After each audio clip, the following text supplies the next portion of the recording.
Okay, awesome. So first off, before I forget, we are recording this session, so I hope that's okay with everyone. I wanted to welcome you. My name is Jan Lehman, and I'm the CEO of CTC Productivity, and with me is my lovely colleague, Nancy Krushke. Hello, good morning. Nancy is a Microsoft 365 expert, and this is part of our webinar series, Improving Productivity in a Virtual World, and specifically focusing on the Microsoft 365.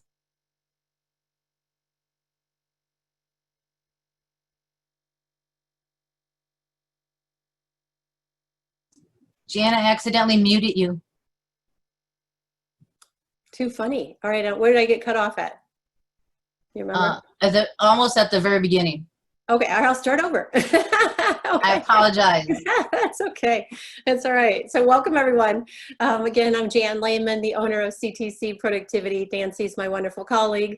And we're kicking off a webinar series. We kicked it off last week. And today is really kind of a high-level overview of the Microsoft 365 suite of tools. We're just touching on some of our favorite apps. After that, we're going to be taking an even deeper dive.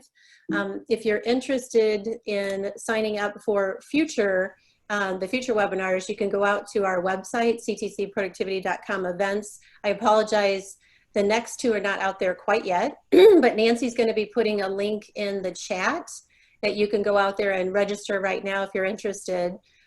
So coming up down the road in 2 weeks, we're going to be doing a deeper dive on the Microsoft To Do app, which is one of my personal favorites. And the week after that, we're going to do it on Microsoft Planner. For those of you that attended part 1 in the overview, we kind of gave you a little bit of a teaser about Planner. So Nancy's going to do a deeper dive there. And most of you are signed up for our CTC newsletter. We are going to go ahead and sign everybody up so you'll get notices when we have new courses coming. And that's an easy way for you to register. Please unsubscribe though if it's not something you'd like to have coming in your inbox. That's fine. So if you've never used Zoom before, wiggle your mouse around. You'll see a black bar that gives you lots of controls. Far left side on the black bar is where you can mute and start video. If you can stay muted for the first kind of half hour-ish, that would be great. It's going to be more of a monologue and me introducing some content. And then we're going to have kind of an optional Q&A at the end for anybody that wants to stick around. If you click on the participant little section in the menu bar, it'll give you some emoticons you can use for saying anything that's really interesting. You could do a thumbs up or a hand clap. When we get down to the Q&A section, the hand raise that's there might be something you want to use to draw attention to you. Throughout the time that I'm talking, please enter any questions you have, and Nancy will be paying attention to those and get ready to answer those during the Q&A. So that is the plan. So prior to the pandemic, the Wall Street Journal had done some surveying, and they found that office workers in this day and age were really struggling with really the demands of their job because they weren't taught organizing skills. And that has to do with organizing digital data, organizing communication, tasks, lots of different things. I would be a little nervous right now to have the Wall Street Journal repeat this survey because every client that we have is really struggling with specifically the fact that their employees are less productive in this virtual world. And so that's why we're talking specifically about it today. And I'm not sharing this with you to kind of make you feel bad. It's more to get you excited about opportunity. We've done a lot of cranking through of metrics, and we can super conservatively easily say that if we have a willing and interested client, it is easy for us to deliver a time waste reduction for that person. And that equates to like over a month a year. And so there's just massive opportunity for this. And so I'm super happy you guys are here and you're going to learn a little bit about some of the tools that can help you get that time back in your day. We're going to do a quick poll. We want to find out what everybody's using currently with Microsoft, which apps you guys are using. So we're going to do this really quick. Get a handle. Is it working, Nance? And if not, I can keep going and we can start. That's right, we'll come back to it. So Nancy will tell me when she's ready for the poll. So what we find is that most companies barely scratch the surface of— Jan, sorry, I was muted. The poll is launched. Oh, okay. Oh, I'm so sorry. That's okay. Perfect. I forget that it doesn't show up on my screen as a speaker. That's so weird.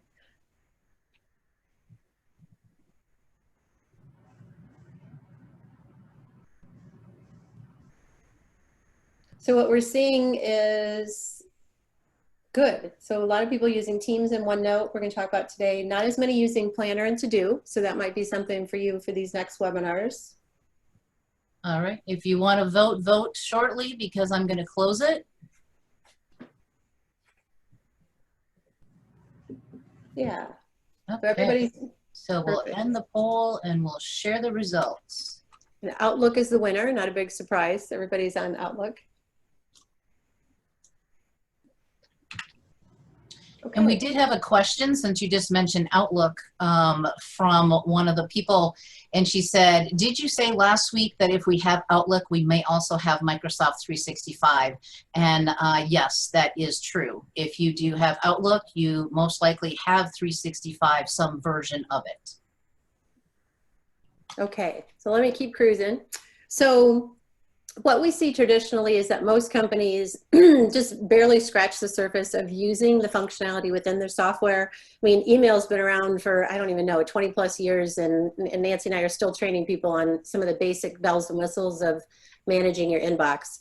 And so it's not surprising a lot of companies aren't really leveraging the 365 tool set quite yet. So the good news is the world's really shifted over the last couple years, and what's happened is many of us used to work kind of independently, and now we're able actually to work more in teams because a lot of what we did kind of individually has been automated. And so we need now to work in a more of a teams environment. And so the great news is technology companies have caught on to that and said, hey, we need to provide better solutions than just email for managing a team environment. And so the technology companies have introduced technology that helps us with really improving communication and collaboration, setting team leaders up to have better tools for planning and keeping people accountable, and a lot of workflow automation technologies. So Microsoft's solution was the Microsoft 365 suite of tools, which are all of these that you see here. Depending on which plan you're on, you'll have access to, you know, some of these or all of these. And I want to talk first, before I get into some of the specifics, about the Microsoft Teams, because that's kind of like the mothership. It's like the hub of the whole 365 environment. It's the communication and collaboration hub. And so think of it as a place where everybody on a team comes together to do all of their work. And so they have access to just the files that they need. They don't have to go on a network drive and look for like all the files hidden in the piles, but the files that that team needs would be within this team environment. They would have their own like group calendar just for everybody in the team. They have all these great communication tools, which we're going to talk about in a few minutes. And then they have access to databases and file structures and notebooks that they need, again, just for that particular team. So it's ultimately where you want to get to, is get people onto this team's environment and starting to take advantage of some of these other great apps that are kind of like add-ons to this tool set. So in case you don't trust Nancy and I, we're sharing a statistic from Forrester about the value of Microsoft Teams. So they've done a lot of analysis, and they're finding, again, here's that 10% savings, which is pretty darn easy to do with technology. And that is that by moving into a Teams environment, people are saving about 4 hours a week on just their ability to collaborate and communicate much more efficiently. Decision makers are finding they can get access to information quicker. They can get decisions made faster by really, again, organizing data and access to data. And then this one is one of our favorites because we hate time-wasted meetings. We're seeing a reduction in meetings because people have figured out now, using these new communication tools, how to get their answers without having to have a meeting, which is brilliant. So we're super excited about the technology. Prior to the pandemic, Nancy and I were spending a lot of time with companies strategizing on what are all your business issues and how should we lay out a rollout plan with Microsoft 365, which modules, which apps make the most sense. But pandemic hit, and so most everybody is pivoted to how the heck do we help this remote workforce be more effective? And so that's how we're going to approach the subject today. So we're going to talk about what was like pre-pandemic in your face-to-face world, and maybe how you might want to use technology differently post-pandemic in the virtual space. And so first I'm going to talk about Teams, and Nancy will in a few weeks out be doing a deeper dive on this. But again, I'm giving you a little bit of teaser, giving you a sense of what Teams is all about, and talk about a few different types of communication that's available to you in Teams. So go pre-pandemic, we were all hanging out in the office, right? Life was easy and we needed to have a team meeting. We'd all hunker into the conference room. That's great. Now we're in this virtual world, we're all separated and we need to emulate having a team meeting. The tool that you would use within the 365 tool set is called Teams Meetings, which I think is a horrible name, and I hope they'll change it because it's hard to say. But that's what it's called. Some of you may be using Skype or WebEx. You might be using Zoom like we're using today, and you might wonder why we're using Zoom when we're a 365 shop. But not everybody's on Teams, and Zoom, quite honestly, is just easy, intuitive for everybody to pick up and use. So.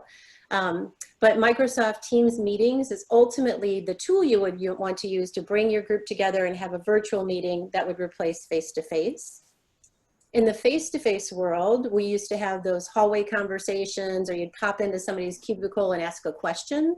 Now what you're going to do in the virtual world is use what they call chats, so the team chat. It's basically instant messaging within the 365 tool set. And again, you might be using like Skype Messenger, some of those different tools, but you ultimately, the more you can start walking your employees and getting them into leveraging all of the communication tools within the Teams environment, again, they're going to be comfortable in that space and be able to step forward using more. Written communication is probably one of the biggest just transformation that's happened, and we are super excited. Nancy has yet to meet a client that doesn't like the Teams communication, the improvement. So let me see if I can explain this to you. Think about today, all the internal communication you do with your team, which typically written is going to be via email. Think about taking that conversation, that written conversation that's an email for your team, and moving it into the Teams environment. The conversation you're having with the external world, suppliers, vendors, customers, is still going to stay in email, but you're going to start moving internal communication into this new space. Over time, that external communication is going to move also into the Microsoft Teams environment. And we're already doing it. Nancy and I are already involved with our clients in their Teams environment, having our conversations there. So that's one big shift. Then think about the Teams environment as almost like a centralized inbox for everybody on the team. So instead of everybody having their own individual inbox that they have to maintain and keep it cleared out, it's a centralized inbox. And when you want information, you go to read it versus it being sort of pushed to you. And within the Teams environment, one of the best things is you don't have to, and you don't want to clean out the written communication. You actually want the history to stay there, because then it allows you easily to onboard new people into your team that want that history, instead of thinking, what emails did we pass around before this person joined the team that I need to share with them? So it's really very much of a shift. It also looks different, and it introduces some new fabulous communication tools. As you can see right there, the little thumbs up. So it allows for super quick, easy communication. You no longer have to write an email and say, yes, I read it, it was really good, right? You can put a smiley face to communicate, I read it and it's good. So it's more engaging. It's just a more, I don't know, it's fun. It's a good environment. And so overall, really the benefits is it's just simplifying communication. And again, it's reducing the maintenance that's required for a lot of our clients to have to maintain their own inbox. It's super easy to onboard people onto the team, and they can see all of the history. And, oh, and I forgot to tell you what it's called. Within the Teams environment, it's called, so think of a channel, think of it as a communication channel. So these are all the people that are in this channel. So no longer do you have to sit and think, who do I send this to and who do I copy on it? Because it's predefined who all should receive that communication. And then the post is the actual written information that gets sent out. So the benefits, again, easy onboarding of new members. We're definitely seeing a higher engagement rate. One of our clients, there was a survey done, and we found 35% of the employees were more engaged, in particular the younger generation, because it is so with the social media, the emojis and all that. So they were seeing higher response rate with people versus email. And again, getting people onto this collaboration hub is a very foundational thing you want to do. So that's a little bit about Teams. Then I want to talk about data. So back when we were in the office and nobody was forcing you to, you had easy access to all your manila folders and all your handwritten notes and all of that. But go fast forward to post-pandemic, and a lot of people are now working from home. They probably lugged a lot of their manila folders home. Now we're faced with the fact that this is no longer going to be a 2-week thing. This is going to be potentially a year-long thing working from home. They may not have the space for all their files. They may also be in a situation where they need to go back and forth to the office periodically and home. So now more than ever is the perfect time to go paperless. So we would highly recommend you start moving into using the OneNote, which is a digital notebook within the 365 suite of tools. That's what that icon looks like. And this is just a kind of a simple version of what your OneNote notebook might look like using a family example. The way I explain OneNote is it reminds me of when you're in high school and you had a binder and you had like the tab for math and a tab for reading. It's very linear, organized way of doing it. So these green, yellow, and purple are kind of tabs, and then you can add new pages. So think about, really it's a behavioral change now that needs to start happening. So instead of having people, you know, bring you a printed off copy of a PowerPoint document, you're going to say, hey, can you email that to me? Or there's better ways, but you're going to get the digital copy and you're going to store that digital copy within your notebook. And you no longer need to have all these documents you're storing in your manila folders. Same with your handwritten notes. You can either start, you know, using like a Surface Pad or something to take handwritten notes, or you can take your handwritten notes on paper and scan and bring that into your OneNote notebook. So you can really, again, replace your manila folders and your spiral notebooks.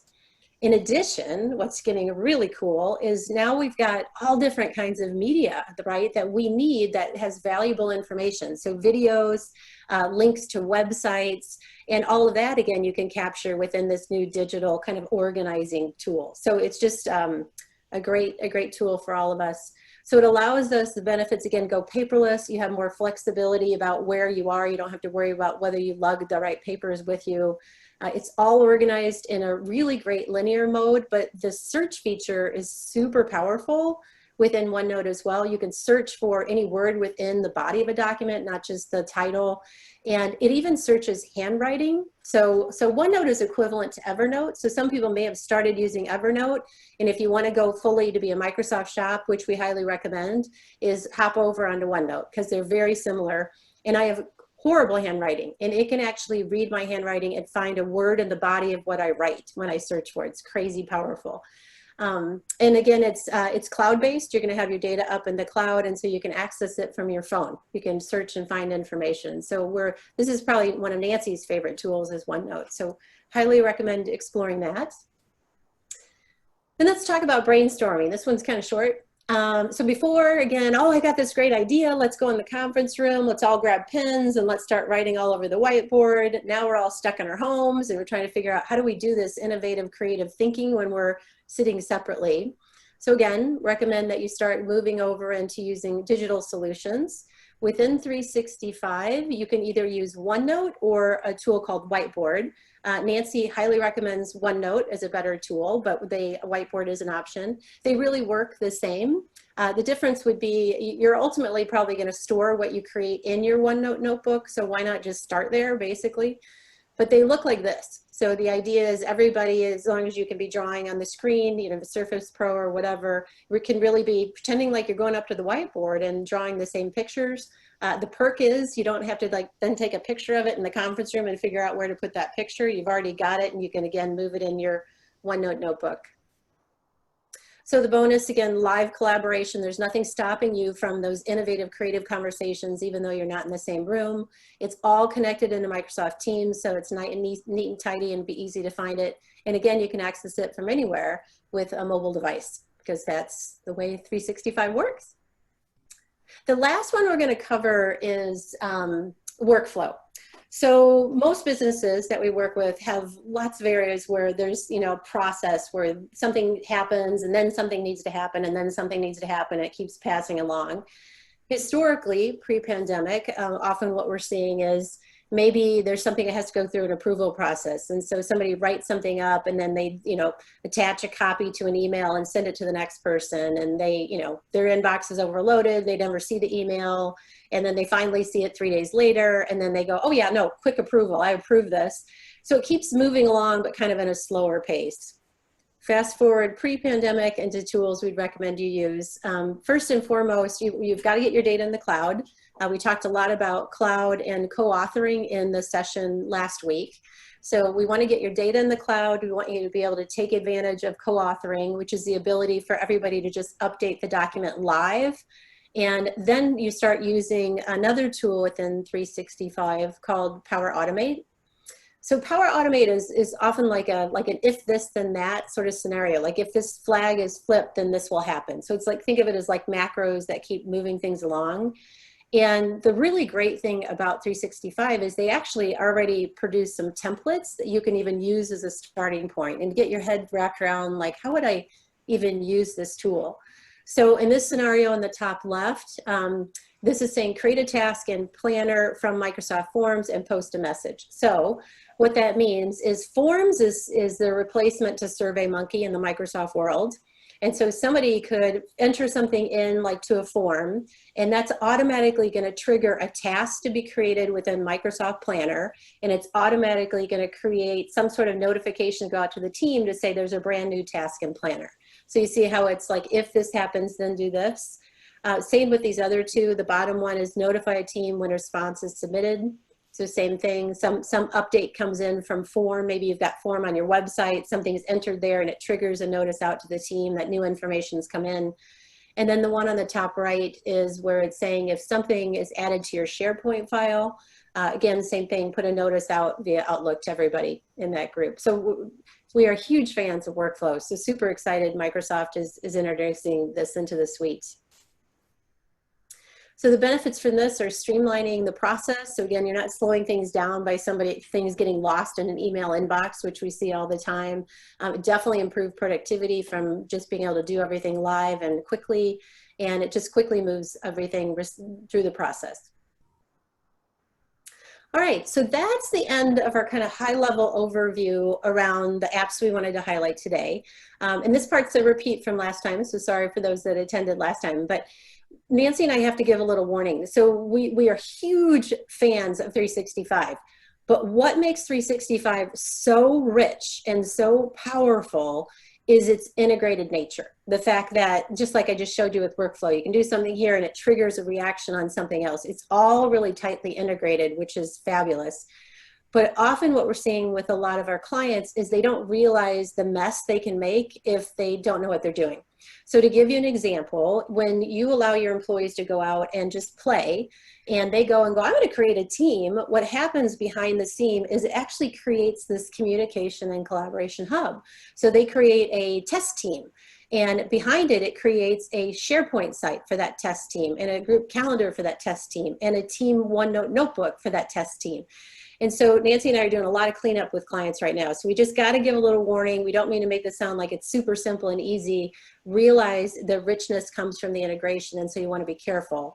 So some of the advice we're giving our clients is, you got to do controlled exploration, right? Don't go willy-nilly and let everybody, play with stuff. Really start piloting things, find a couple people that can really play with it.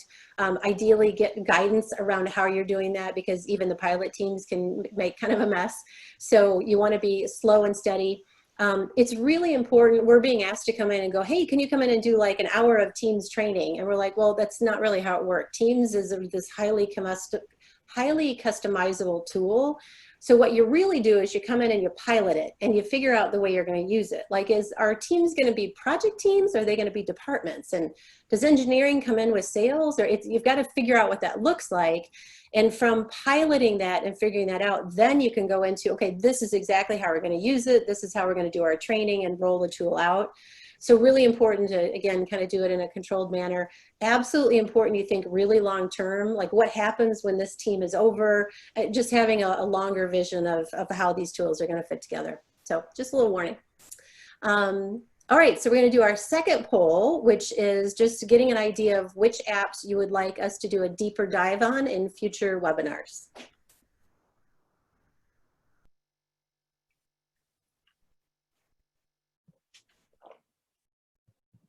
And you should be seeing that poll on your screens. There we go. We finally have some voters.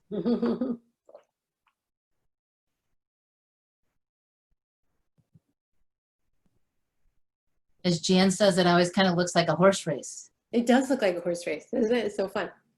Perfect. So good. Planner and to-do are staying up there. OneNote, looks like we've got some interest. Awesome. All And right. if there's not an app listed in the poll, you're limited to how many questions, just enter that into chat.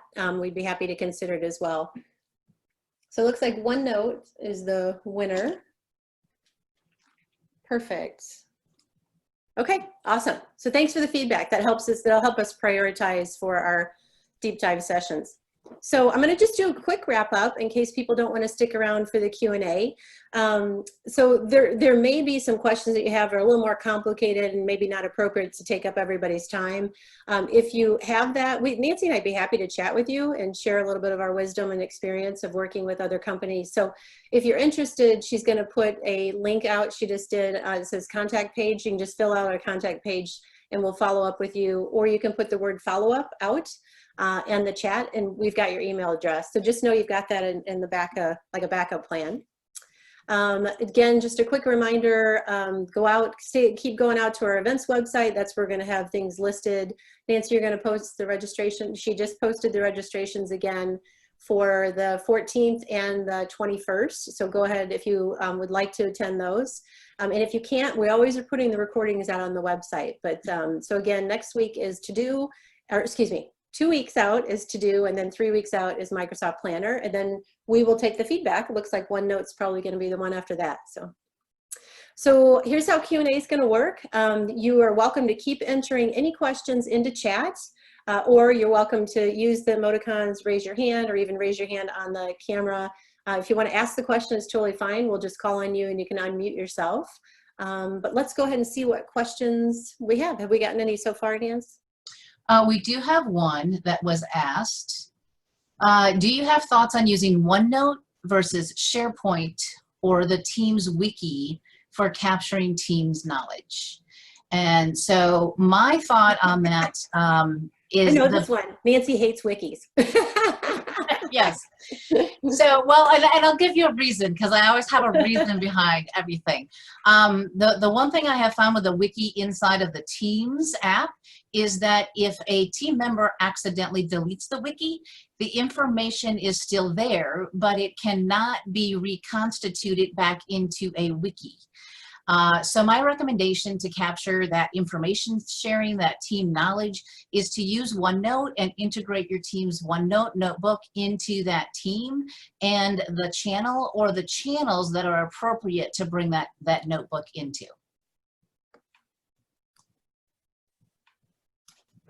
Did that answer your question, Ben, or do you need some more?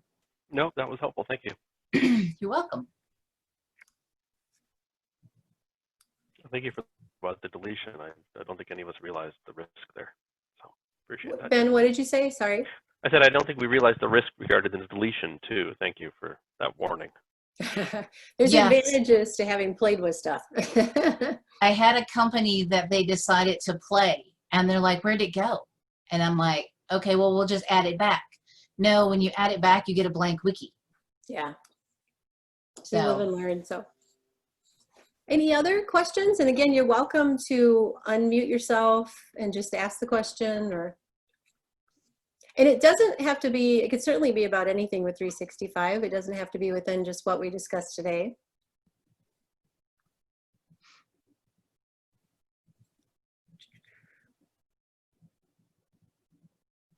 all right, we have a quiet group. I know everybody's ready to be on 4th of July holiday. So we're going to wait a couple more minutes. Just, I know some people, it's a lot to process, and but you could always send us an email too. So our information's right here on this screen. So what kind of adoption are you seeing on Yammer across the companies you're working with? So what I have seen with the companies or what we have seen with the companies we're working with is Yammer was rolled out and companies went, this is a great tool, we're going to use it. They set up all these groups, all these Yammer channels, and people were engaged for about the first month, and then they totally forgot the Yammer channels were there. So we have a couple companies that still is one of their primary all office, all staff kind of tool that they use. You can also, one of the nice things if you moved into a Teams environment and you do have Yammer channels, is that you can bring those Yammer channels into Teams. So if it is something that your company is actually or continually engaging in, you can continue to use the tool inside of Teams. Did that help, Holly? Yes, it is reassuring. Is your company utilizing Yammer actively?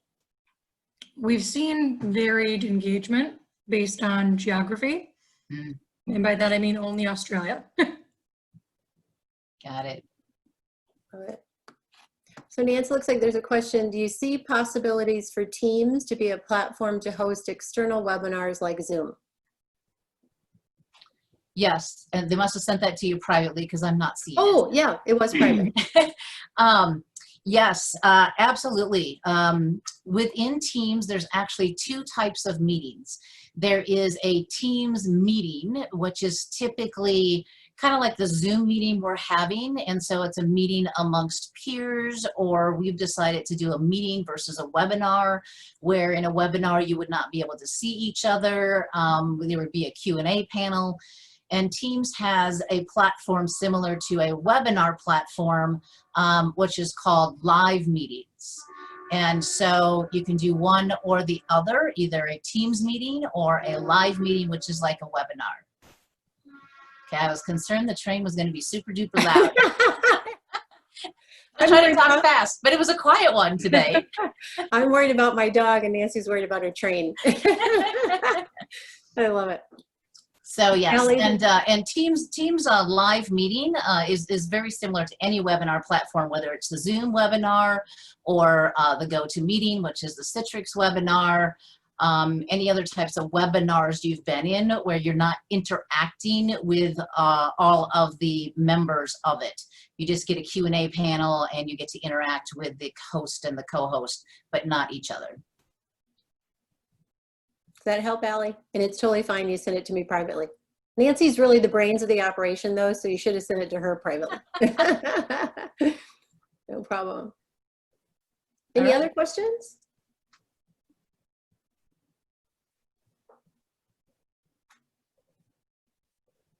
All right.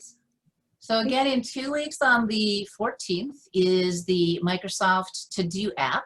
And I'm excited. There's going to be a few slides, but I'm really going to do a show and tell. So dive into it of where do you find it? How do you get it on your computer? And then what do you see in it? So how to navigate around and add things and assign tasks and all the fun things you can do. And then on the 21st is Planner. That's also another Tuesday. And taking a look at Microsoft Planner. Now, for those of you still on the line, which is almost everybody that joined us today, I do want to let you know that Microsoft is always working on changes. And so I'm actually not sure what Planner is going to look like on the 21st because they're rolling out an update. And so if the update hasn't come out, we'll do it Planner as it stands on that day. And then maybe Jan and I will have to do a follow-up with how it changed.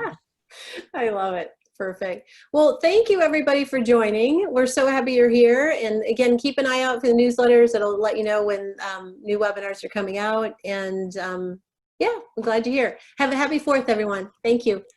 Bye now. Bye. Bye.